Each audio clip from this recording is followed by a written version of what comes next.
देवो महेश्वरः गुरुः साक्षात् परब्रह्म तस्मै श्री गुरवे नमः। नमस्ते शारदे देवी वसत्वं मम जिह्वाग्रे सर्वविद्या प्रदाकाली भद्रकाली कपालिनी दुर्गा क्षमा शिवा धात्री स्वाहा स्वधा नमो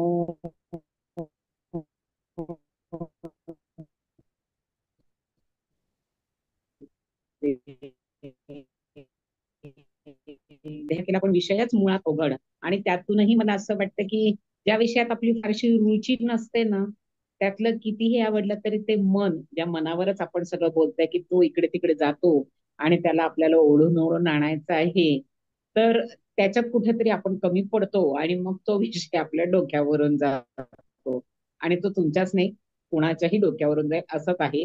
हा विषयच तसाही कठीण आहे.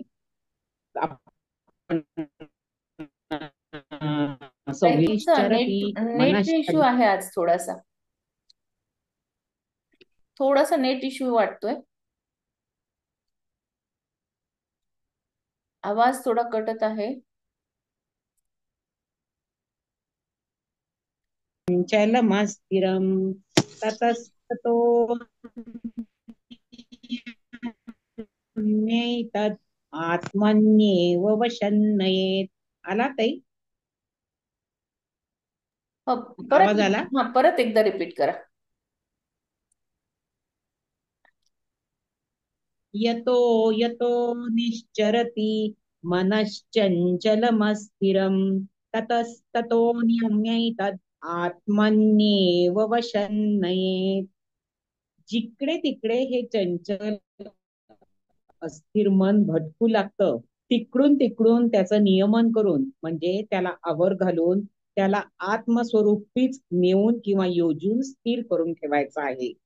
आता या आणि यापूर्वीच्या 2 श्लोकात मिळून ध्यान योगाच्या प्रक्रियेला प्रयत्न करून संपूर्ण स्वरूप असा आलेला आहे. या सर्व प्रक्रियेचा उद्देशच चित्त म्हणजे मन आत्मसंस्थ करणं असा आहे. ध्यान योगाची प्रक्रिया करताना इतर कशाचंही चिंतन करू नये हे मागील श्लोकात सांगितलेलंच आहे. खरं तर बुद्धीने कितीही समजून घेतलं तरीही दुसऱ्या कशानेही चिंतन करून दुसऱ्या कशाचं चिंतन करू नये हे साधता येत नाही. सहज सोपं नाही आहे ते. त्यासाठी काय करावं हे या श्लोकात सांगितलंय. आत्मस्वरूपी म्हणजे स्ववरचं चित्ताचं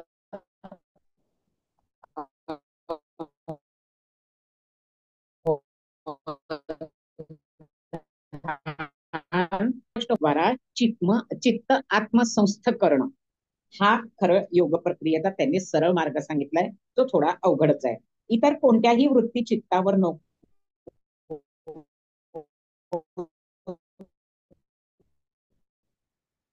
ठीक आहे पण मग त्या अखंडानंद म्हणतात तसं बुद्धी की मान्यता में मन को रुची नाही होती. खरंच आहे ना. बुद्धीचं जर मनाने ऐकलं तर मग काय विचारतात. मन चंचलम अस्थिरम. मन स्वभावतः चंचल आहे अस्थिर आहे. आता आपल्याला वाटेल चंचल आणि अस्थिर दोन्ही तर एकच शब्द आहेत. या दोघांनी चंचल म्हणजे काय तर चल म्हणजे इकडून तिकडे जाणार आणि अस्थिर म्हणजे काय तर एका जरी ठिकाणी ते जसं शाळेत एखादा छोटासा लहान मुलगा बसलाय तो इकडे तिकडे धावतो पळतो मग त्याला ती शिक्षिका उचलते एका ठिकाणी बसवते. बसतो तर खरा त्या शिक्षिकेच्या भीतीने पण तिथल्या तिथे तो हलत राहतो. कोणाचे कानोड काहीतरी पुस्तक ओढ तिथल्या तिथून तो खोड्या करत राहतो. ही झाली अस्थिरता. आता मन चंचल आणि अस्थिर आहे म्हणजे स्वच्या जाणीवेवर केंद्रित करायचं आहे ही बुद्धीची विचारधारणा आहे आणि ती धरून तसा प्रयत्न करणं म्हणजे ध्यान होय. विचारधारणेपर्यंत काहीही प्रश्न नसतो कारण विचारधारणा हा बुद्धीचा भाग आहे आणि ती स्वभावात स्थिर असते. बुद्धी स्थिर असते पण प्रत्यक्ष स्ववर लक्ष केंद्रित करताना मनाच्या चंचलतेमुळे वेगवेगळ्या वृत्ती उठू लागतात आणि त्या सर्वांना आवर घालून शांत स्थिर ठेवणं ही आवश्यकता आहे. एकाच गोष्टीवर स्थिर राहून इतर काहीही करायचं नाही, हा तर मनाचा स्वभावच नाहीये. मग ते त्याला आवडत पण नाही. मग हळूहळू आत्मस्वरूपावर स्थिर होण्याच्या ऐवजी ते इतर विचार किंवा कल्पना करायला लागतं. मग त्यामुळे काय होतं, अवधान विखरू लागतं, इकडे तिकडे अवधान पण आपलं जातं. शिवाय विविधता वैचित्र्य यामध्ये मन रमत असतं, त्यात त्याला रस असतो.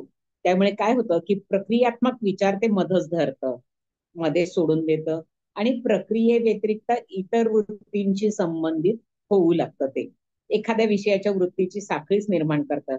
कधी कधी ते खूप पूर्वी घडून गेलेलं असतं, पण अशा गोष्टींच्या स्मृती धरून त्याच्याशी संबंधून होऊन राहतं. म्हणजे जसं एखादी खूप पूर्वीची घटना असते, ती आपल्याला आठवते. ती घटना नुसतीच न आठवता त्याच्या पाठोपाठ काय काय झालं, काय असं हे सगळं मन पूर्ण कल्पना आपल्या डोळ्यात आणि म्हटलंय की तुम्हाला त्या मनाला आवरून पुन्हा आत्मसंस्थ करायचं आहे. काही वेळेला मन वृत्तीचा इतका कोलाहल निर्माण करते की आपण ध्यान साधना करत आहोत याचाच आपल्याला विसर पडतो. मग एक मार्गी ध्यान प्रक्रिया करण्यासाठी काय वर करावं यासाठी सांगितलंय. यत यत निश्चरती तत तत एतत नियम्य. म्हणजे जिकडे जिकडे हे मन स्वैरपणे संचार करू लागतं, तिकडून तिकडून याचं नियमन करायचंय. चर म्हणजे हलणारे, इथे निश्चरती असा शब्द वापरलाय. याचा अर्थ काय तर स्वैर भटकणे. बहिणाबाई चौधरींच तर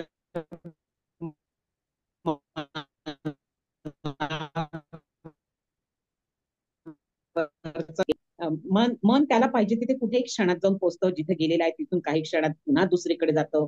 त्याच्या जाऊन तिथे पोहोचेपर्यंत ते आणि कुठे गेलेलं असतं. हे केवळ अशक्य आहे असं विचार करताना वाटतं. ध्यान काळा व्यतिरिक्त इतर काळातही मन असंच फिरत असतं खरं तर, पण त्यावेळेला त्याच्या फिरण्याचा आपल्याला त्रास होत नाही, कारण त्याच्या बरोबरीने आपणही तिथे जात असतो. अगदी भलतीच कडे ते जाऊ लागलं तरच मग आपण विवेकाने त्याला आवरतो, तरी ते फिरतच असतं. पण ध्यान कालात काय आहे की त्याला स्थिर करायचं आहे, म्हणून आपण त्याच्या मागे जातो आणि ते त्याच्या स्वभावाविरुद्ध आहे. चित्ताचं अवधान केवळ स्ववर ठेवण्याचा प्रयत्न करू लागल्यावर साधकाचं मन भलत्याच वृत्ती निर्माण करून स्ववरील अवधानास विचलित करू लागतं, पळू लागतं. एखाद्याने एखाद्या फळाचा नैवेद्य दाखवावा आणि डोळे मिटावेत आणि तेवढ्या वेळात जवळ बसलेल्या लहान मुलाने फळ उचलून घेऊन पळून जावं. तसं आत्मदेवावर ठेवलेलं अवधान घेऊन मन पळून जातं. सुंदर उदाहरण आहे. मग ते मूल जिकडे तिकडे पळत असेल तिकडे तिकडे त्याच्या मागे जाऊन त्या फळासहित त्याला पकडून परत आणावं लागतं. तसं जिकडे तिकडे मन धावतं तिथून त्याला अवधानासहित परत आणायचं आहे. त्याला गप्प बसवून आपल्याला पाहिजे तिथे म्हणजे स्वस्वरूपावर केंद्रित करायचं. मन धावतं म्हणजे काय होतं, तर कविवर्य नारायण दातार यांनी गीत गीता या काव्यसंग्रहात त्याच्यावर लिहिलंय. जेथे जेथे मन हे धावे तेथून बांधून त्या आणावे आणि प्रयत्नाने स्ववश करावे. आत्म्या ठाई गुंतवून त्या काही न चिंतावे. स्वभाव चंचल मन पार्था हे निश्चल जरी भावे. योगाभ्यासी नित्य असावे. धावणाऱ्या किंवा भटकणाऱ्या अथवा स्वैर संचार करणाऱ्या मनाचं हे सर्व काव्यमय वर्णन आहे. मन किती वेगाने आणि कुठे कसं धावतं या बोलताना कुणी म्हणतं आता इथे होतं, आता अमेरिकेत जाऊन आलं, आता इंग्लंडमध्ये जाऊन आलं. खरं पाहता मन एका ठिकाणी असतं, स्मृतीमध्ये असलेल्या जागी ते वृत्ती रूपाने प्रगट होतं, त्याला आपण मन तिथे पोहोचलंय असं म्हणतो. क्षणार्धात मन चंद्रावर जाऊन येतं असं आपण म्हणताना काय होतं तर चंद्राविषयीची स्मृती प्रकट होते. मन स्वतः तिथे गेलेलं नसतं, पण तो तिथे वृत्ती रूपाने प्रगट होतो. स्मृतींप्रमाणे दुसरा एक भाग आहे तो म्हणजे कल्पनेचा. गोकुळात जो कधी गेला नाही, ते ज्याने कधी पाहिलं नाही, अशा माणसाचं मन देखील कृष्ण कथा वाचून कधीतरी अचानक गोकुळात जातं. अशा रीतीने स्मृतीतूनच एखादी गोष्ट मनाच्या पटलावर येते किंवा एखाद्या गोष्टीचं मन कल्पना करतं आणि त्या त्या ठिकाणी मन गेलं असं आपण म्हणत असतो. मन हे अनेक स्मृतींचं भांडार आहे आणि अनेक कल्पनांचा तर तो निर्माताच आहे. एका स्मृतीला लागून दुसरी स्मृती असं करत करत पुन्हा त्याला कल्पनेची जोड देऊन तो आणि कल्पना करतो. आणि त्या कोणत्या किती याची गणती करता येणार नाही इतक्या असतात.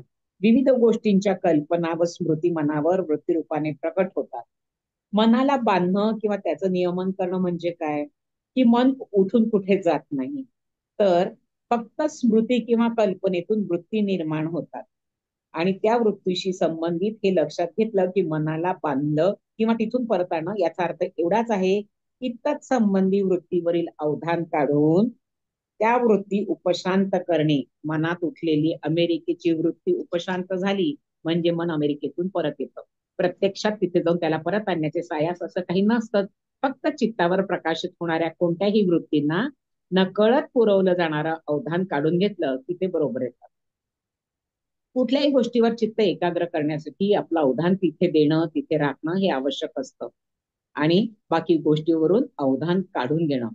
समजा एखाद्या व्यक्तीकडे त्याला नको असलेली व्यक्ती न सांगता अचानक आली, हा त्यांच्याकडे लक्ष देत नाही, काहीही न बोलता तो स्वतः करत असलेल्या गोष्टीतच घडून राहिला, तर त्या अनाहूतपणे आलेल्या व्यक्ती त्यांना प्रोत्साहन न मिळाल्यामुळे किंवा त्यांचे स्वागत न झाल्यामुळे, त्यांच्याकडे केलेल्या दुर्लक्षामुळे आपण निघून जाईल. असं वारंवार घडलं की त्याचं येणं बंद होईल. असंच मनाचं असतं. यालाच नियमन असे म्हणतात. नेम करत असताना कल्पना फार येतात. त्या साधकांच्या तक्रारीवर अंबुराव महाराजांनी एका प्रसंगी उत्तर दिलं की मन हे आपलं घर आहे. कल्पना हे भूत दारासमोरून चाललेलं आहे. भूताला उगीच जाऊ द्यावे, ये रे बाबा माझे घर पाहून जा असे म्हणून घरात बोलवू नये. मन काय आहे, मन आपलं घर आहे आणि कल्पना काय आहे, हे दारासमोरून जाणारं भूत आहे. म्हणून त्या भूताला छेडू नका असं त्यांनी म्हटलं आहे. एक पहिला मार्ग असा आहे की निर्माण होणाऱ्या वृत्तींवर विचार भाव या कल्पना इथे नकोत असं ध्यान प्रक्रिया करून सोडून द्यायचं. किंवा दुसरी गोष्ट अशी आहे की ध्यान प्रक्रियेसाठी आलंबन म्हणून ओम सोहम असा कुठला तरी मंत्र असेल त्यावर लक्ष केंद्रित करायचं. तिसरी गोष्ट अजून अशी आहे की मनाला अगदी सुरुवातीपासूनच किंचितही हलू न द्यायचं. शक्य आहे का, नाही शक्य आहे, पण प्रयत्नांती ते होऊ शकतं. त्याला थोडा विचार, थोडी कल्पना करायला हवी असते.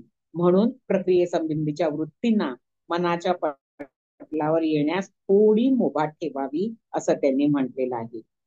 आत्मनी एव वशम नयेत. आत्मनी एव म्हणजे आत्मस्वरूपीच त्याला वशम नयेत म्हणजे योजून किंवा स्थिर करून ठेवणं. सर्व योग प्रक्रियेचा गाभा या आधीच सांगितलेला आहे. मनाच्या सर्व वृत्तींचं नियंत्रण करण्याचा हा सर्वात निश्चित मार्ग आहे की त्याचे अवधान आत्मस्वरूपाच्याच म्हणजेच स्वच्या अस्तित्वाच्या जाणीवेवर केंद्रित करणं. अर्थात स्व म्हणजे कोण, तर मी या स्फुरणावर केंद्रित करणं. आता पुढल्या श्लोकाकडे जाऊया आपण. अवधान स्ववर म्हणजे स्वस्वरूपावर, हे एकदा पुन्हा सांगते. स्वस्वरूपावर ठेवणं हा एक नियम पक्का धरून ठेवायचा. उठला तर उठू देत मनाच्या वृत्ती, त्याच्याकडे दुर्लक्ष करावं. त्यामुळे काय होतं, मोकलिले म्हणजे मोकळं सोडलेलं मन जिथे जाईल तिथून अवधान आत्मसंस्था करून ठेवण्याचा नियम करायचा. त्याला परत घेऊन येईल आणि सावयाची म्हणजे सत्वरच किंवा लवकरच या पद्धतीने त्याचं आत्मस्वरूपी स्थैर्य होऊन जाईल असं. प्रशांत मनसंयेन येनै योगिनं सुखमुत्तमम् उपैति शांत रजसम ब्रह्मभूतमकल्मषम. ज्याचे मन प्रशांत म्हणजे प्रकर्षाने शांत झाले आहे, जो कल्मश म्हणजे पाप प्रवृत्ती रहित झाला आहे, ज्याचा रजोगुण शांत झाला आहे, जो ब्रह्मस्वरूपी स्थित झाला आहे, अशा या योग्याला निश्चितपणे उत्तम सुख म्हणजे आनंद प्राप्त होतो. विकार सारे क्षमता त्याचे सुप्रसन्न मन होते. ब्रह्मरूप निर्मळ योग्याते शाश्वत सुख ते मिळते असं त्यांनी म्हटलं. प्रशांत याचा अर्थ प्रकर्षाने शांत. ध्यान करत असताना प्रथम चित्तात उठणाऱ्या वृत्तीवर नियंत्रण आणायचं. ध्यान प्रक्रियेसंबंधीच्या वृत्ती आणि त्यासाठी एखाद्या मंत्र्याचं आलंबन घेतलं तर तो मंत्र हे सोडून इतर कोणत्याही वृत्ती, भावना, विचार, कल्पना, पूर्वकाळातील स्मृती या कशावरही मन येणार नाही आणि हे केवळ स्वस्वरूपावर पूर्ण केंद्रित होईल असा प्रयत्न करणं यालाच म्हटलेलं आहे. ध्यान योग साधक हेच सगळं करत असतो.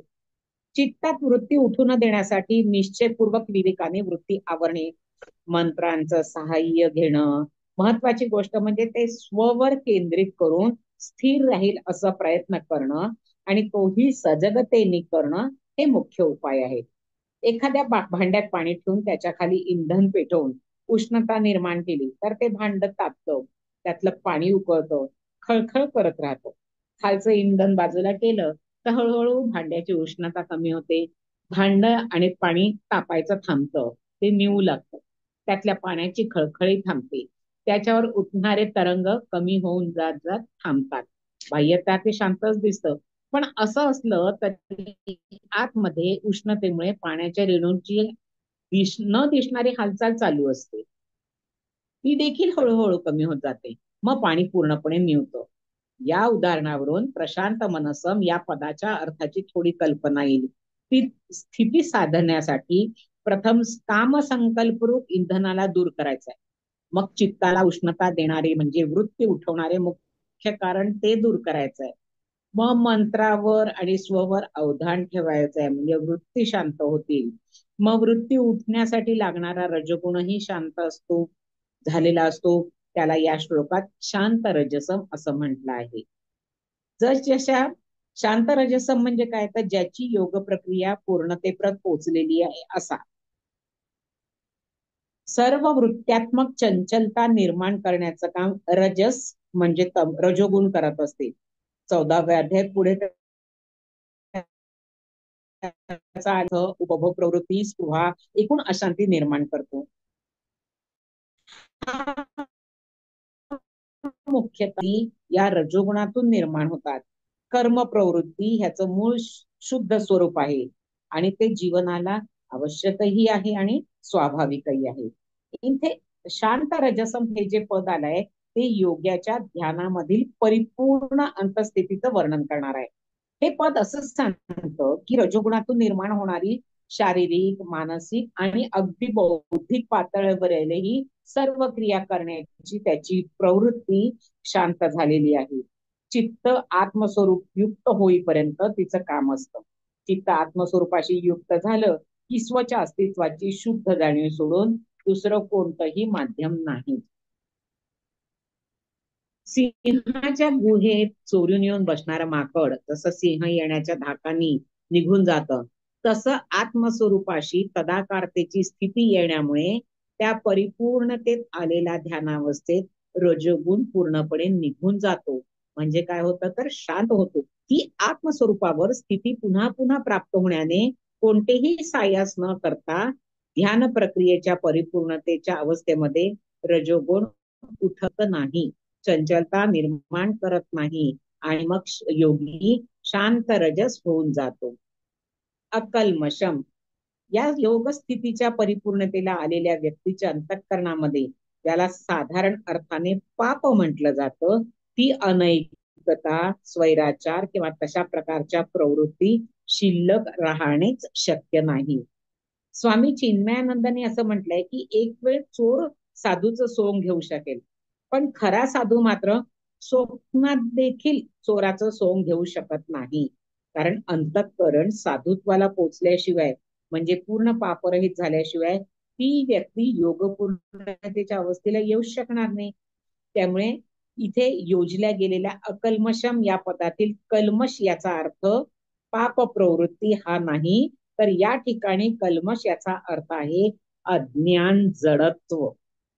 हे अज्ञान जडत्व अंधारासारखं असतं, अंधार केवळ प्रकाशाने जातो, तसे अज्ञान जडत्व हे आत्मज्ञान रूपी प्रकाशाने जातं. परिपूर्ण योग स्थितीत योग्याचे चित्त आत्मतत्वाशी तदाकार होऊन जातं. या तदाकार अवस्थेचा प्रभाव ज्ञानमय असतो आणि या ज्ञानाला स्वरूपाचं ज्ञान किंवा आत्मज्ञान म्हणतात. या ज्ञानाने चित्त अज्ञान जडत्व रूपी कल्मश म्हणजे पूर्ण गेलेलं असतं, म्हणजे अकल्मश होतं. ब्रह्मभूतम हे पद या सर्व योग प्रक्रियेचा प्राण आहे असं त्यांनी म्हटलंय. चित्त ब्रह्मभूत होऊन राहणं हा सर्व योग प्रक्रियेचा उद्देश आहे. म्हणजे ही जी पूर्ण योग प्रक्रिया आपण शिकतो आहे त्याच्यात काय आहे, तर चित्त ब्रह्मभूत होऊन राहणं हे सगळ्यात महत्वाचं आहे. या शब्दाला किती वजन आहे हे श्रीमद शंकराचार्यांनी एका शब्दात व्यक्त केलं. ते म्हणतात, ब्रह्मभूतम म्हणजे जीवनमुक्तम. ब्रह्मभूत या शब्दाचा अर्थ ज्याचे चित्त ब्रह्म तदाकार झाला आहे असा. ब्रह्म तदाकार याचा अर्थ ब्रह्माशी एकरूप, जणू त्याचाच आकार घेतलाय असा. आता प्रश्न असा येतो की ब्रह्म म्हणजे काय? तर सर्व खलु इदम ब्रह्म म्हणजे खरोखर हे सर्व ब्रह्मच आहे. या अनुभूतीजन्य ज्ञान प्रगट करणाऱ्या वाक्याला महावाक्य म्हटलं जातं. जे जे सर्व काही आहे ते सर्व ब्रह्म आहे ही धारणा म्हणजे विचार कोणीही करू धरू शकतो, पण विचार म्हणजे ज्ञान नव्हे. शब्दांनी किती सांगायचा प्रयत्न केलं तरी ते ज्ञान होणार नाही. रामकृष्ण परमहंस म्हणाले एकदा की जगातील सर्व गोष्टी उष्ट्या झालेल्या आहेत. म्हणजे काय, तर त्या तोंडाने सांगितल्या गेल्या आहेत म्हणून त्याला उष्ट म्हणतायत. पण ब्रह्म ही एकच गोष्ट मात्र उष्टी झालेली नाही, कारण आजवर कोणीही कोणाला ब्रह्म म्हणजे काय हे तोंडाने सांगू शकलेला नाही. तुकाराम महाराजांनी म्हटलंय, अग्नी माझी गेले अग्निरूप तेची झाले. याचा अर्थ काय आहे हे कळायला तद्रूप व्हावं लागतं. ब्रह्मभूत होणं म्हणजे ब्रह्मरूप होणं, आणि हे थोडस आकलनाच्या पातळीवर आणायचं असल्यास ब्रह्मरूप म्हणजे आत्मरूप एवढं लक्षात घेतलं तरी पुरे आहे.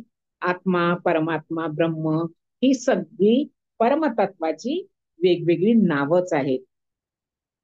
स्वामी अखंडानंदांनी म्हटलं आहे की मोहन से मिलो तो सोहन से मिलने का आनंद प्राप्त होगा. यह वाक्य तभी सत्य होगा जब मोहन का एक नाम सोहन भी हो. एकाच व्यक्तीची दोन नावं असावी, तसं ब्रह्म आणि आत्मा ही एकाच तत्वाची दोन नावं आहेत.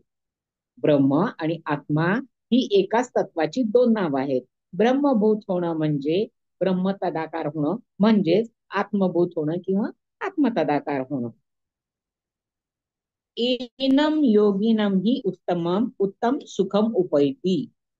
एनम योगिनम म्हणजे आधी सांगितल्याप्रमाणे ज्याचं मन प्रशांत झालं आहे, ज्याच्या अंतःकरणातील रजोगुण शांत झाला आहे, आणि जो कल्मश म्हणजे ज्याच्या चित्तातील अज्ञान जडत्वाचं पाप नष्ट होऊन ते आत्मचैतन्याच्या ज्ञान प्रकाशाने उजळला आहे असा योगी. ही या पदाचा अर्थ इथे निश्चितपणे हा आहे. या सर्वांचा मिळून अर्थ असा की आधी सांगितलेल्या योग प्रक्रियेसहित साधना करत ज्याने चित्त आत्मस्वरूपी युक्त करून ठेवलं आहे आणि मनाचं स्थैर्य प्रशांती ज्याने प्राप्त करून घेतली आहे त्याला उत्तम सुखम उपैती म्हणजे उत्तम सुख प्राप्त होतो. शांतीपूर्ण स्वाभाविक आनंद हे या सुखाचं स्वरूप असते. उत्तर आणि उत्तम अशा तीन पातळ्या आहेत. म्हणजे वरच्या पातळीवरचं किंवा उंचीचं.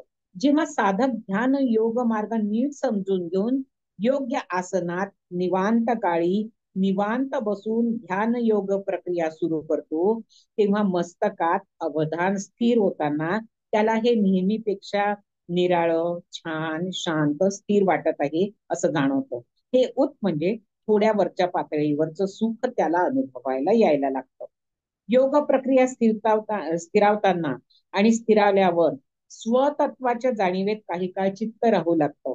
तेव्हा आपल्याला ही योग प्रक्रिया साधत आहे वृत्तीवर नियंत्रण ठेवून त्या शांत करता येत आहे. याचे म्हणजे योग मार्गातील प्रगतीचे असे जे सुख आहे ते उत्तर म्हणजे अधिक उंचीच्या पातळीवरचे सुख आहे.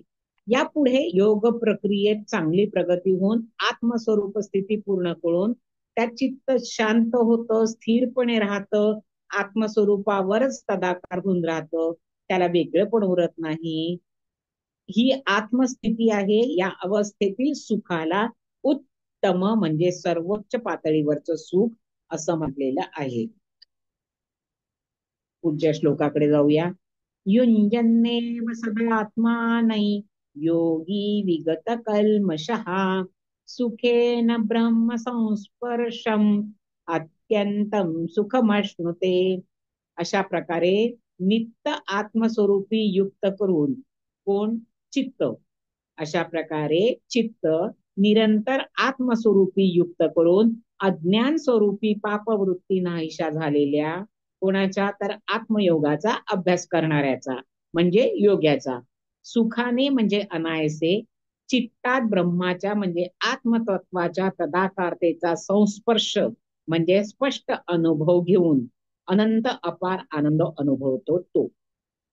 पापरहित तो निरंतर असा स्वरूपानुसंधानी राहे ब्रह्मप्राप्ती रस रूप सुख परम सहज अनुभवनी.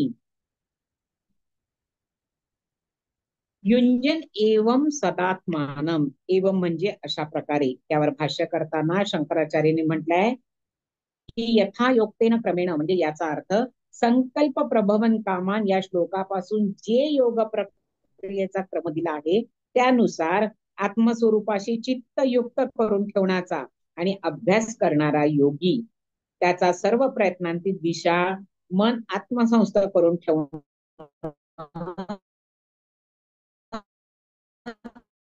या एवं या पदातून सूचित केलं गेलं आहे.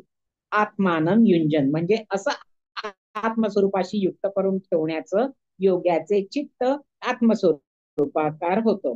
एवं या पदामध्ये आधी सांगितलेली योग प्रक्रिया आली आहे, त्यामुळे या साध्या दिसणाऱ्या पदाला मोठं महत्व प्राप्त झालंय.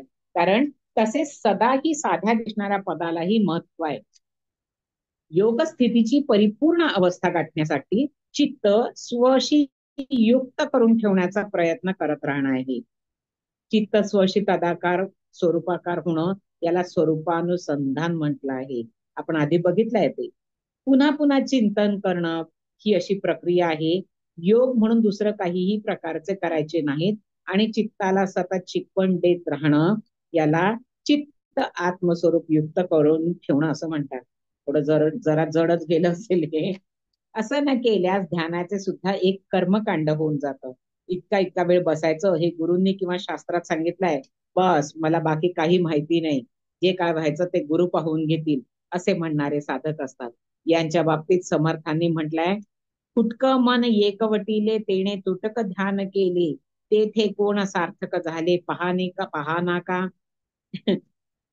दासबोधातील या समासारखी योगी आली आहे अखंड ध्यान निरूपण मध्ये. सदा या शब्दाचा अर्थ अभिप्रेत आहे की ध्यानाची एक वेळ ठरवून एक काळ ठरवून ते एकदाच उरकून टाकणं याला ध्यान करणं म्हणत नाही. योगी विगत कल्मषहा, इथे वर्णलेला योगी हा पूर्ण तत्व पावलेला आहे. अशा योग्याचं चित्त विगत कल्मष म्हणजे ज्यातील अज्ञान जडत्व निघून गेलाय असं आहे. मागच्या श्लोकात आपण बघितलं की योग्याचं चित्त प्रशांत असतं, रजोगुणही शांत झालेला असतो, आत्मतदाकार झालेलं असतं आणि त्याचबरोबर अकल्मष पण झालेलं असतं. योगी वृत्तींवर नियंत्रण ठेवून ध्यान प्रक्रियेमध्ये राहत असतो. त्याच्या ध्यानाच्या प्रगत त्याचं चित्त आत्मस्वरूपाशी संलग्न झाल्याने अज्ञानजन्य वृत्तींचा पूर्णच प्रतिबंध होतो.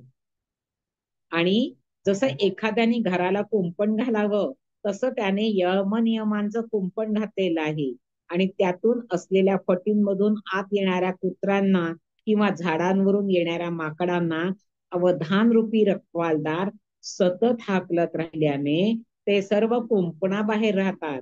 आत कुणीही येत नाही, कारण रखवालदाराचा पहारा असतो हे त्यांना माहित असतं. आणि असं चित्ताच्या अवधानाने अज्ञानमूलक वृत्ती उठत नाही, त्याला अकल्मष असं म्हटलं आहे. काही काळाने मात्र माकड कुत्र ती जागा सोडूनच निघून जातात, कारण आताच जायला मिळत नाही तर तिथे थांबून काय करणार, स्वतःच तिकडे फिरत नाही. त्यामुळे रखवालदाराच्या नियंत्रणाची आवश्यकता राहत नाही. मग चित्तातल्या अज्ञानमूलक वृत्ती स्वतः सोडून निघून गेल्या आहेत. अशा स्थितीला विगत कल्मषहा, चित्ताच्या अवधानाचा एक भाग सतत वृत्तीवर लक्ष ठेवण्यासाठी द्यावा लागत होता, पण या प्रकारच्या वृत्तीच उठत नाही, म्हणून विगत कल्मषहा स्थिती होते आणि चित्त आत्मतदाकार होऊन जात. सुखेन ब्रह्म संस्पर्शम, सुखेन म्हणजे कोणतेही सायास करावं लागत नाही, अनायसा होतं ते. काय होतं तर योग्याच्या चित्ताला ब्रह्म संस्पर्श होतो.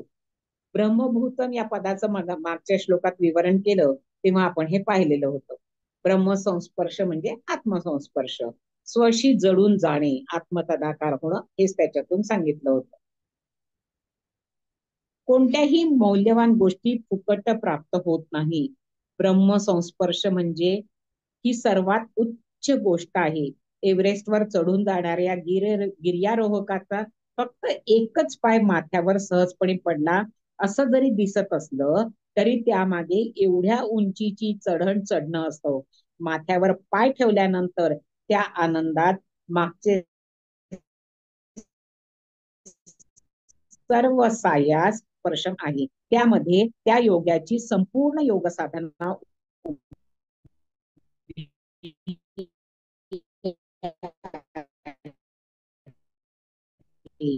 आणि होत असते. आणि वर पोचल्यानंतर जे अत्यंत सुख असतं त्याचं वर्णन केलेलं आहे. अत्यंतम सुखम अश्नुते. शंकराचार्य म्हणतात की अश्नुते हे पद भोग घेतो या अर्थाचं नाही आहे, तर आत्मतत्वाने प्राप्त होण्याचं आहे. हे सुख म्हणजे व्यावहारिक सुख दुःखांच्या पलीकडचा सहज समाधान रूपी आनंद असतो. परमात्मा प्राप्तीसाठी केलेले सर्व प्रयत्नांचे चित्त त्याशी चित्त तदाकार होऊन राहतो. आत्मतत्व हे आनंदी आत्मतत्व हे अनंत आहे. पुढच्या श्लोकाकडे जाऊया.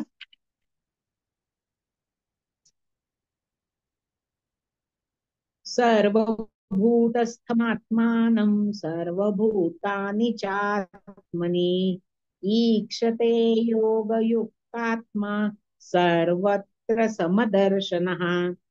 सर्वत्र समभावाने आपल्या स्वरूपाला पाहणारा म्हणजेच अनुभवणारा, ध्यान योगाने ज्याचे चित्त आत्मस्वरूपाशी युक्त झाला आहे असा योगी. आपल्या आत्मस्वरूपाला सर्व प्राणी मात्रांमध्ये आणि सर्व प्राणी मात्रांना आत्मस्वरूपातच आहे असा जो पाहतो जाणतो तो. सर्वभूतस्थम आत्मानम म्हणजे सर्व भूत मात्रांच्या ठाई आत्मस्वरूपाला बघणारा. सर्व भूतानीच आत्मनी इच्छते म्हणजे आणि सर्व भूत मात्रांना आत्मस्वरूपातच स्थित असं बघणं आणि जाणणं. सर्व भूतस्थम म्हणजे या श्लोकाची सुरुवातच त्याच्याने झाली आहे. सर्व भूते आत्म्यात म्हणजे आत्मस्वरूपात पाहतो हा शब्दशः अर्थ झाला. पण सर्व भूत मात्रे आत्मस्वरूपातच पाहणं हा योग्याचा उद्देश नसतो, तर तो त्याच्या आत्मस्वरूपाच्या ज्ञानाचा परिणाम असतो. सर्व प्राणी मात्र हा मनात येतो. गाय, घोडा, हत्ती, मांजर अशी जनावरे, माणसे यासहित सर्व सजीव सृष्टी योगी स्वतःमध्ये पाहत बसतो असा त्याचा अर्थ नाही. एखादी सून हे वाचून जर म्हणत असेल की सासूबाई जर माझ्या आतमध्ये येणार असतील तर मला हा योग नको, तर मग कठीण होऊन जाईल. सर्व भूत मात्रे आत्मस्वरूपात हे प्रत्यक्षात नव्हे तर तत्वता आहे असं लक्षात घेतलं पाहिजे. भूते म्हणजे तरी काय, तर भवंती ते भूतानी याचा अर्थ आहे जे जे म्हणून निर्माण होतं त्यांना भूत असं म्हटलं जातं. निर्माण होतं म्हटल्यावर ते वाढतो, त्याचा लय होतो, हेही आलंच. म्हणून भूत मात्र याचा अर्थ सर्व प्राणी मात्र, त्यासहित सर्व सजीव सृष्टी, बदलणारे सर्व जग. जग म्हणजे जन्मणे आणि म्हणजे गमन करणे. म्हणजे जन्माला जो येतो त्याला गमन हे करायचंच आहे. त्याला म्हणजे परिवर्तनशील असं सगळं म्हणता येईल. आत्मानम याचा अर्थ आहे अपरिवर्तनशील, शाश्वत आहे ते परमतत्व. हे आत्मतत्व सर्व बदलणाऱ्या गोष्टींना आधार देतं, ते त्याचं अधिष्ठान असतं, ते सर्वव्यापी आहे. म्हणून असं म्हटलं आहे की सर्व भूत मात्रात म्हणजे बदलत्या विश्वात न बदलणारं स्थित काय आहे, तर फक्त आत्मतत्व आहे. सर्व भूतानी आत्मनी म्हणजे बदलतं विश्व त्या बदलणाऱ्या आत्मतत्वातच आहे असे योगी जाणतो. ही सूक्ष्मता ध्यानात घेण्यासारखी आहे की आत्मतत्वात भूते स्थित असतात असं म्हटलेलं नाही. आत्मा या शब्दाचा अर्थ आपलं स्वरूप. योग मार्गात त्याच्या शुद्ध जाणीवेत चित्त राहता राहता त्या परम आत्मतत्वाचं ज्ञान होतं. जसं माझ्या खोलीतील आकाश हेच खोली बाहेरच्या सर्व विश्वात असलेलं आकाश आहे आणि सर्व दृश्य जग त्या व्यापक आकाशातच आहे हे आपल्याला कळतं. तसं आत्मस्वरूप जाणणाऱ्या योग्याला त्या आत्मतत्वातच विश्व आहे याची ज्ञान होतं. ईक्षते म्हणजे काय तर योगी सहज पाहतो किंवा जाणतो ते. मुद्दाम लक्ष देऊन पाहणं याला प्रकर्षाने केलेलं ईक्षण किंवा प्रेक्षण असं म्हणतात. एखादी कला किंवा कलाकृती जे मुद्दाम लक्ष देऊन पाहतात त्याला काय म्हणतात? प्रेक्षक म्हणतात. मग ईक्षण हे सहज पाहणं आहे. योग ज्ञानाची स्थिती ज्याच्या स्थिरावली आहे असा योगी ईक्षते म्हणजे सहज पाहतो किंवा जाणतो. आत्मा सर्व भूतात आणि सर्व भूते आत्म्यात आहे. योगयुक्त आत्मा चित्त सत्वत्वाशी म्हणजे आत्मतत्वाशी युक्त होऊन राहणं ही स्थिती ज्याला प्राप्त झाली आहे कशातून झाली आहे तर ज्ञानयोग प्रक्रियेतून. तो योगयुक्त आत्मा या आत्मस्वरूपाला जाणण्याचं चित्त ध्यान कालात तसंच व्यवहार कालातही आत्मस्वरूपाशी युक्त होऊन राहावं लागतो. सर्वज्ञ समदर्शन हा असा आत्मस्वरूप युक्त योग हे आत्मज्ञान प्राप्त करून एकाच परमातत्व सर्वत्र समत असं आहे असं जाणतो. रामकृष्ण परमहंस म्हणतात की साखरेचा हत्ती साखरेचा घोडा पूर्वी रुखवतावर असे साखरेचे पदार्थ करायचे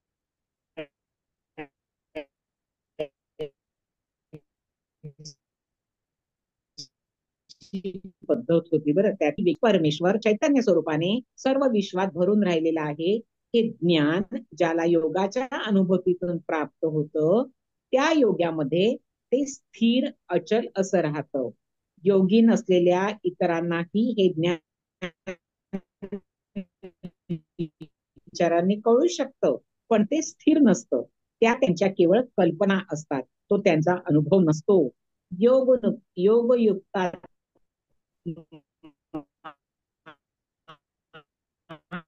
स्वानुभव आत्मा या ठिकाणी मला आणि माझ्यात ही परमात्मा वाचक पुढच्या श्लोकात आलेली आहे ते आपण बघू.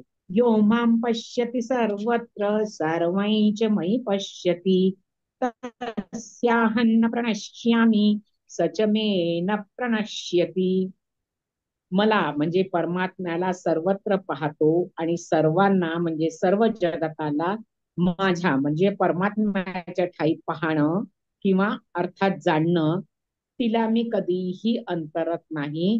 तसेच ती व्यक्तीही कधीही मला अंतरत नाही. जो मज पाहे सर्वा ठाई सर्वही माझ्या ठाई मी न अंतरे त्याते तैसा तो न अंतरे मजही. परम आत्मतत्व हे सर्व भूतांमध्ये प्राणीमात्रांमध्ये आहे. मग त्या सर्व काही आत्मस्वरूपातच आहे असं समदर्शी योगी जाणतो. हे मागच्या श्लोकात आपल्याला कळलं. आता इथून त्याची परिभाषा सुरू होते. सर्वांमध्ये आत्मा आणि आत्म्यात सर्व काही असं न म्हणता भगवंत म्हणतात सर्वांमध्ये मी आहे आणि सर्व माझ्यामध्ये आहे. यो माम पश्यति सर्वत्र सर्वैच मयि पश्यति. जो योगज्ञानी मला सर्वत्र पाहतो आणि सर्व काही माझ्यात पाहतो. अशा योग्यांचा परमात्म्याशी असलेला संबंध कसा असतो हे भक्तीच्या अंगाने इथे विशद केलं आहे. भक्त योगज्ञानी आहे म्हणून भगवंत म्हणतात की तो मला सर्वत्र पाहतो आणि माझ्यामध्ये सगळं काही बघतो. शंकराचार्यांनी म्हटलंय की मला म्हणजे सर्वांच्या ठाई वसणाऱ्या वासुदेवाला अर्थात सर्वांच्या ठाई वसणाऱ्या आत्म्याला वासुदेव सर्वस्य आत्मानम म्हणजे सर्व काही माझ्यात पाहतो. यावर ते भाष्य करताना म्हणतात की ब्रह्मदेवासह सर्व मज सर्वात्म्याच्या ठाई तो अवलोकन करतो. वासुदेव आणि आता आत्मा असे दोन्हीही शब्द वापरून शंकराचार्यांनी ते सूचित केलं आहे. तिथे भक्ती आणि योग ज्ञानाचा संगम आहे आणि इथून पुढे याचाच प्रवाह वाहत राहणार आहे. म्हणजे आता योगाबरोबर भक्ती पण आलेली आहे. सर्वम या शब्दामध्ये सर्व दृश्य जग देश काल वस्तू व्यक्ती चर अचर विविध भावनात्मक विश्व जे जे अनुभवलं आहे जाणलं आहे ते सगळं काही येतं. योगज्ञानी भक्त हे सर्व काही परमात्म्यामध्ये पाहतो, कारण त्याचं अंतःकरण परमात्म्यात विलीन होऊन गेलेलं असतं. प्रत्येकाच्या मनामध्ये अगदी लहानपणापासून देव किंवा ईश्वर भाव असतो. योगी ज्यावेळी आत्मस्वरूपाचा वेध घेतो त्यावेळी अहम आत्मा हा आत्मभाव जागृत होतो. गीतेच्या या 2 श्लोकांमधून हे दाखवलं गेलंय की सर्वत्र व्यापून राहिलेला आत्मतत्व आणि ईश्वर तत्व हे वेगवेगळं नसून एकच आहे. पुढे विभूती योगात श्री भगवंतांनी आपल्या विभूती सांगताना सर्वप्रथम विभूती सर्व भूतांमधील आत्मा आहे असं सांगितलं आहे. तस्य अहम न प्रणश्यामी सच मे न प्रणश्यती. त्याला मी कधी अंतरत नाही आणि तोही मला कधी अंतरत नाही. याचं एक छानसं उदाहरण सांगितलंय की हनुमंत हा रामभक्तीचा परमोच्च बिंदू होता. एकदा हनुमंताला एकाने विचारलं, आज कोणता वार आहे? हनुमंत म्हणाले, आज रामवार आहे. विचारणाऱ्या वाटलं हा आपल्या भानावर नाहीये, म्हणून त्याने विचारलं, बरं तिथी कोणती आहे? रामतिथी आहे. काय हे, आज कोणतं नक्षत्र आहे? राम नक्षत्र आहे. त्यावर तो माणूस म्हणला, हे काय नवीन निघालं? रामवार, राम नक्षत्र, रामतिथी तिथं कुठे सांगितलेली नाहीये. तेव्हा हनुमंत, बाबा रे, मी वार तिथी नक्षत्र काही जाणतच नाही. मी फक्त एकच जाणतो, ते म्हणजे माझा राम. आणि योगज्ञानी भक्त परमात्म्याला कधीही विसंबत नाही, म्हणजे अंतःकरणातून अंतरत नाही. अशा भक्ताला परमात्मा अंतरत नाही. याचं कारण श्री भगवंतांनी गीतेच्या 4थ्या अध्यायात प्रकट केलं होतं. ज्या भावाने माझ्याकडे येतात त्यानुसार मी त्यांना प्रतिसाद देतो. ये यथा माम प्रपद्यन्ते तांस तथैव भजाम्यहम. तुकाराम महाराज म्हणतात, काय करू, माझ्या चित्तात तर विठ्ठल असा बसलाय की मलाच विसंबता येत नाही. मी त्याला दूर काय करू, तो मला पकडून ठेवतो ना. ही अवस्था प्राप्त होणं म्हणजे परमात्म्याला सर्वत्र पाहतो आणि सर्व परमात्म्यामध्ये पाहतो. त्याला देव अंतरणार कसा? पुढचा श्लोक बघूया. सर्वभूत स्थितम यो मां भजन्ते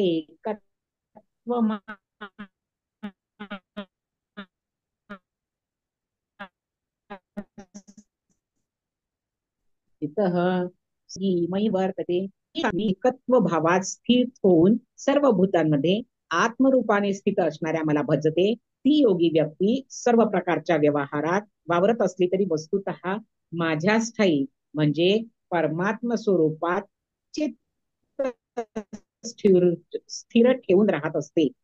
आत्मा वेगळा, ईश्वर वेगळा, जग वेगळं असं भिन्नत्व ज्याच्यात राहिलं नाही, अशा भक्ताला मी अंतरत नाही आणि तोही मला अंतरत नाही. हा योगज्ञान भक्तीच्या पूर्णतेचा आश्वासक भक्तिभावात्मक परिणाम आधीच्या श्लोकातून सांगून त्या स्थितीचं अधिक विश्लेषण भगवंत आता सांगतात आहे. सर्वभूत स्थितम यो माम भजती एकत्वम आस्थितः. म्हणजे जो योगी एकत्व भावामध्ये स्थित होऊन बसतो त्याचा आणि माझा व्यवहारात देखील अतूट अतूट संबंध असतो, हे यांनी सांगितलंय. या एकात्मतेचं मुख्य कारण आहे त्या योगाचं आत्मस्वरूपाचं ज्ञान, आणि ते आत्मस्वरूप सर्व सर्व विश्वविख्यात आहे असे परमतत्वाचं ज्ञान. हे ज्ञान कोणत्याही देश काल परिस्थिती अबाधित असतं. चिन्मयानंद म्हणतात, an actor acting a role of a beggar is not a beggar and even while acting the role he is not a beggar. म्हणजे एखादा नट नाटकात भिकाऱ्याची भूमिका करतो, तो खरा भिकारी नसतो. आणि नाटकात भिकाऱ्याचा अभिनय करतानाही तो हे जाणून असतो की मी भिकारी नाही. तसं आत्मस्वरूप जाणलेला योगी देखील आत्मस्वरूपच असतो. त्यातून तो अंतःकरणाने भक्त असेल तर मग तो सोनेपी संग येतो. त्यात तो योगी हे जाणतो की ज्याला आपण भक्तिभावाने ईश्वर म्हणून बसतो, तो ईश्वर म्हणजे माझं आत्मरूप आहे आणि तो परमेश्वर परमात्मा जगत रूपाने अभिव्यक्त आहे. हिमालयामध्ये ध्यान साधना करून त्यात अत्यंत प्रगत झालेला एक योगी काही काळासाठी मुंबईत आपल्या मित्राकडे राहायला येतो. त्या मित्राला एक छोटं लहान मुलं असतं. पहाटे उठून हा योगी त्याला दिलेल्या खोलीमध्ये ध्यान करत राहतो. स्थितीप्रत जाण्यासाठी तो एकांतात बसलेला असतो. आणि तेवढ्यात हा मुलगा उठतो आणि दार का बंद आहे म्हणून तर त्या दाराची कडी जोरजोरात वाजवतो. योग्याची साधना भंग होते. तो रागाने बाहेर येतो. तेवढ्यात तो मित्र पण येतो आणि पटकन आपल्या मुलाला उचलून घेतो. पण आपल्या रागावलेल्या मित्राला पाहून तो म्हणतो, मित्रा, तू हिमालयाच्या एकांतातच बरा आहेस बाबा. सर्व काही ब्रह्मच आहे असं तुम्ही म्हणता ना रे. मग हे बालब्रह्म नादब्रह्माशी खेळत असताना तुला का त्रास झाला? खर तर हा प्रसंग केवळ उदाहरणादाखल आहे. ध्यान करताना अंतरंग अवस्था प्राप्त होत असताना आवाजाचा त्रास होणारच. म्हणून एकांत वेळ एकांत स्थळ पाहून साधकाने ध्यानाला बसावं असा प्रसंग सांगतो. एकांतात ध्यान धारण करताना आत्मस्वरूपाशी एकरूपता अनुभवणं ही मुख्य गोष्ट आहे. सर्वथा वर्तमान अपिस योगी मयी वर्तते. असा योगज्ञानी फक्त सर्व प्रकारच्या व्यवहारामध्ये वावरत असला तरी वस्तुतः तो माझ्याच ठाई म्हणजे परमात्म स्वरूपाशी चित्ताने युक्त होऊन राहतो. सर्वथा वर्तमान अपि याचा अर्थ काय? तर कुठेही आणि कोणत्याही व्यवहारात वर्तन असताना असा घ्यायला पाहिजे. यावरून एखाद्याच्या मनात येईल की तो वेडा वाकडा किंवा नीतीला सोडून वागला तर तो परमेश्वर स्वरूपातच वागत आहे असं समजायला काही हरकत आहे का? तर याचा उत्तर आहे की ही सामान्य व्यक्ती नव्हे, ही परिपूर्णतेला पोचलेली योगज्ञानी भक्त व्यक्ती आहे. रामकृष्ण असं म्हणत असत की ज्याचा हात आईने धरला त्याचा पाय ती कधी वाकडा पडू देणारच नाही. अशा व्यक्तीच्या अंतःकरणातील उपभोगात्मक प्रवृत्ती, मान्यता मिळवण्याच्या प्रवृत्ती या निघून गेलेल्या असतात. अशा परिपूर्ण व्यक्तीचं योगज्ञान भक्तिभाव यांनी पूर्णपणे व्यापून गेलेल्या अंतःकरणात कोणती कामनात्मक विकार जागाच घेत नाही. कारण उच्च स्थितीतून ती कधीही खाली येत नाही. सर्वथा वर्तमानोपी म्हणजे तो योगी कोणत्याही प्रकारे वागला तरी याचा अर्थ शुकदेवांप्रमाणे संसारात न पडता योग भक्ती ज्ञान घेऊन विचरण करत असेल वा दत्तात्रेयांप्रमाणे अवधूत योगी असेल किंवा वामदेवांप्रमाणे किंवा याज्ञवल्क्यांप्रमाणे यजन याजन करत असेल, एकनाथांप्रमाणे योग पूर्णता प्राप्त करून संसारातच राहत असेल, तुलाधार वैश्याप्रमाणे व्यापार करत असेल किंवा सजन कसायाप्रमाणे अगदी खाटीक असेल,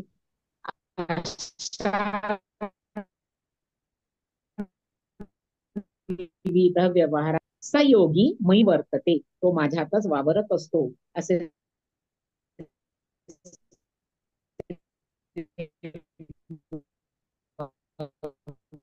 भगवंत म्हणतात. सर्व जग परमात्मा असा त्याचा. त्यामुळे तो एकांतात असो वा लोकांतात असो मध्ये परमात्म्याशी चित्ताची तदाकारता आहे या स्थितीत तो राहत असतो आणि हीच चरम स्थिती आहे असं याचं वर्णन केलेलं आहे.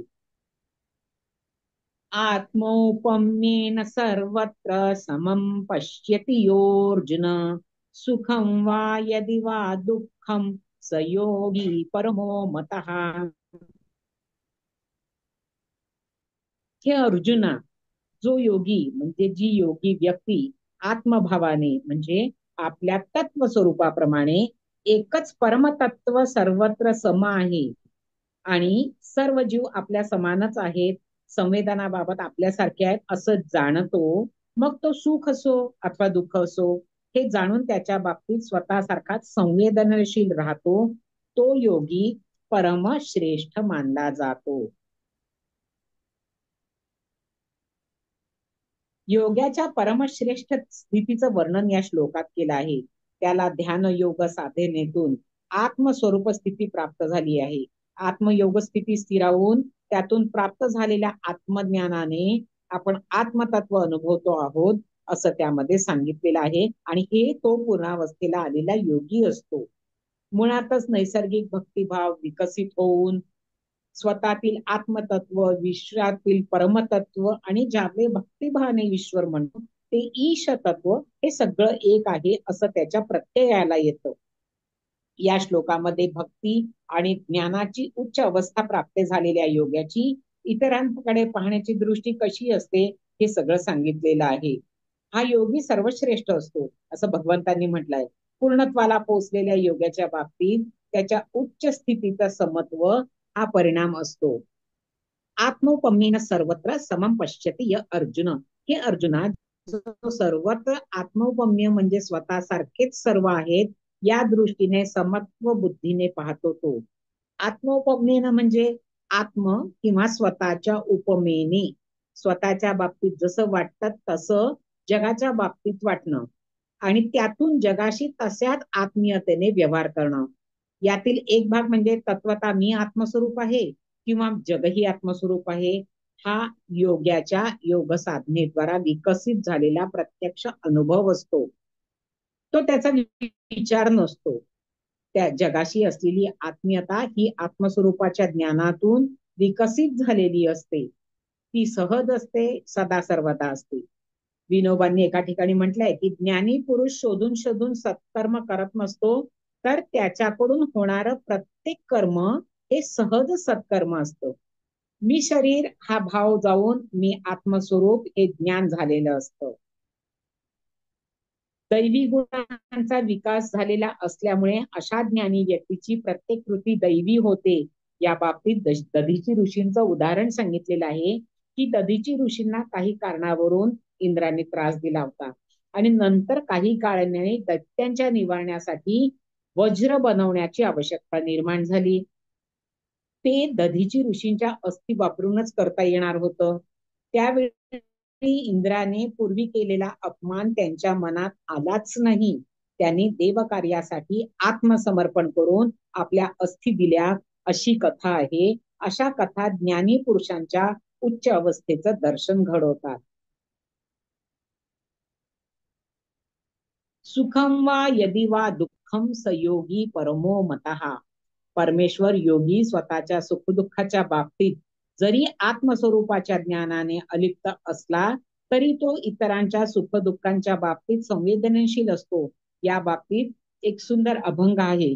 आणि कांचे सुख देखोनी जो सुखी, होय धन्य लोकी तोची संत.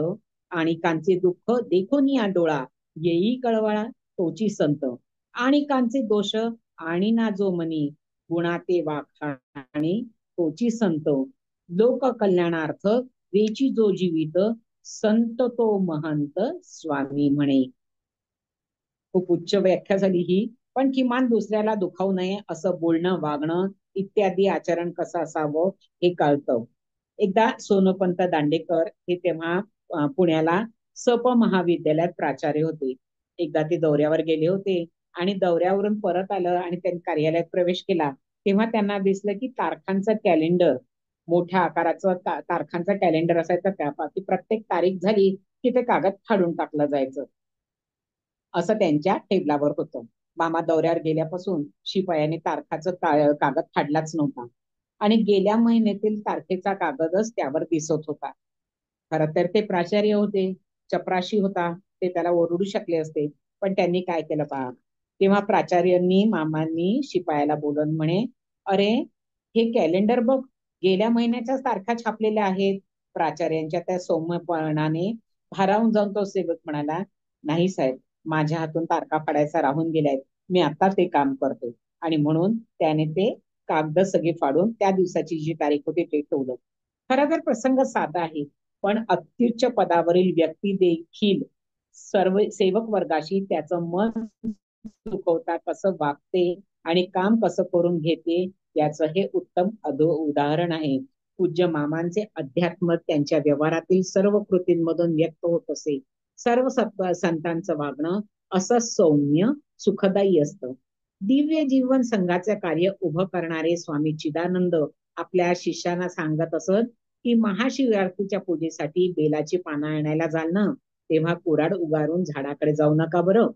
तुम्ही विनम्रतेने झाडाकडे जाऊन त्याच्यापाशी पानांची भिक्षा मागा. कोरडी रोटी पळवणाऱ्या कुत्र्याच्या पाठीमागे आता तुपाची वाटी घेऊन धावणारे नामदेव महाराज आठवतात. ते त्याला म्हणतात, पांडुरंगा, कोरडी रोटी का खातोस रे, तूप घे ना. केवळ माणूसच नव्हे तर इतर प्राणी वनस्पती संवेदनशील असतात. म्हणून माणूस सर्वात जास्त क्षमा स्वतःला करत असतो आणि इतरांनाही करणं हे आत्मौपम्य वर्तन होय. विनोबांनी फार सूक्ष्म सुंदर रीतीने म्हटलंय की आत्मौपम्य म्हणजे जगाने आपल्याशी जसं वागावं असं आपल्याला वाटतं तसं आपण जगाशी वागावं. हे लक्षात घ्यायला पाहिजे की योगज्ञानी व्यक्ती जगातील दुःख शोधून काढून त्याचं निवारण करत बसत नाही, तर सहज जीवनामध्ये ज्या व्यक्ती येतील त्यांना दुःख निवारण्यासाठी आणि सुखप्राप्तीसाठी त्या त्या पातळीवर मदत करतात. जी व्यक्ती क्रियाशीलपणे मदत करते तिच्या जगाशी स्नेहसंबंध असतो. एकदा रमण महर्षींच्या आश्रमामध्ये एक माकडीण तिच्या काखेमध्ये अगदी नुकतं जन्मलेलं मूल घेऊन म्हणजे पिल्लू घेऊन महर्षींच्या पुढ्यात येऊन टाकली. तिथे असलेले परिचारक तिला हाकलण्याचा खूप प्रयत्न करत होते, पण तसे प्रयत्न केले की ती खूप चित्कार करत होती आणि जागेवरून हलत नव्हती. महर्षी म्हणाले, अरे तुम्ही तिला का हाकलताय? हे तुम्हाला मूल झाल्यावर तुम्ही नाही का कौतुकाने इतरांना दाखवत, तसं ती दाखवते. त्यांनी त्या माकडीणीकडे बघितलं, त्या मुलाकडेही कौतुकाने बघितलं आणि तिला म्हणाले, छान आहे हो पिल्लू, खूप छान आहे. आणि त्यांनी तिला केळ दिलं आणि त्या क्षणी ती माकडीण केळ घेऊन शांतपणे निघून गेली. किती प्रसंग बोलका आहे बघा. परिपूर्णतेला पावलेला योगी इतरांशी म्हणजे प्राण्यांशी देखील स्नेह संबंधाने कसा असतो, त्याच्या सुखात समरस कसा होतो, हे या प्रसंगातून पाहण्यासारखं आहे. दुसऱ्याच्या दुःखाचा कळवळा येणं ही बरीचशी नैसर्गिक गोष्ट आहे. कोणी दुःखी असलं की आपल्यालाही वाईट वाटतं, पण दुसऱ्याच्या सुखाने सुखी होणं ही सगळ्यात जास्त अवघड गोष्ट आणि सगळ्यात उंचीची गोष्ट आहे असं म्हणतात. ज्याच्या अंतःकरणातील अहंकार, स्पर्धा, असूया असे विकार पूर्णपणे निघून गेलेले असतील तीच व्यक्ती असं वागू शकते. योग स्थितीच्या पूर्णत्वात सर्व विश्वाशी त्याच्या सुखदुःखाशी संवेदनशील असलेला योगी परमश्रेष्ठ असे गीतकारांनी म्हणण्याचे कारण तो योगी आत्मभावात ईश्वर भावात असतो आणि त्याच भावाने तो जगाशी संबंधित असतो. ध्यान योग प्रक्रिया सांगितली जात होती तोपर्यंत अर्जुन ऐकत होता. ध्यानयोग आचरण्याची इच्छा त्याच्या मनात विकसित होण्याचा तो सहज परिणाम होता असं समजता येतं. पण त्याची पुढची पायरी जी होती की आपण विश्वरूपच होऊन जाणं, हे ऐकून हा योग आपल्याला झेपणार नाही असं त्याला वाटलं आणि त्याने सरळ भगवंताला म्हटलं, हे मला झेपेल असं मला वाटत नाही. त्याचं कारण काय? तर त्यावर श्री भगवंतांनी दिलेली प्रतिक्रिया, त्याचं उत्तर हे पुढच्या श्लोकामधून येण्यासारखं आहे, बघण्यासारखं आहे. सर्व साधकांच्या वतीने अर्जुन आपली स्थिती सांगत आहे आणि श्री भगवंत अंतिम गती प्राप्त करून घेण्याचा मार्ग पुढे सांगणार आहे. म्हणजे बघा, अर्जुनाने सुद्धा कृष्णाला भगवंताला सांगितलं की आता हे मला काही झेपेल असं, त्यामुळे तुम्ही फार दुःखी होऊ नका की मला काही समजलं नाही, काहींनी सांगितलेलं. अर्जुन अर्जुन आपलं हे करतोच आहे. त्यानुसार आपणही समजून घेण्याचा प्रयत्न करून तुमच्या सगळ्यांच्या हृदयस्थ असलेल्या श्रीरामाला वंदन करून मी माझ्या वाणीला विराम देते. जय श्री कृष्ण.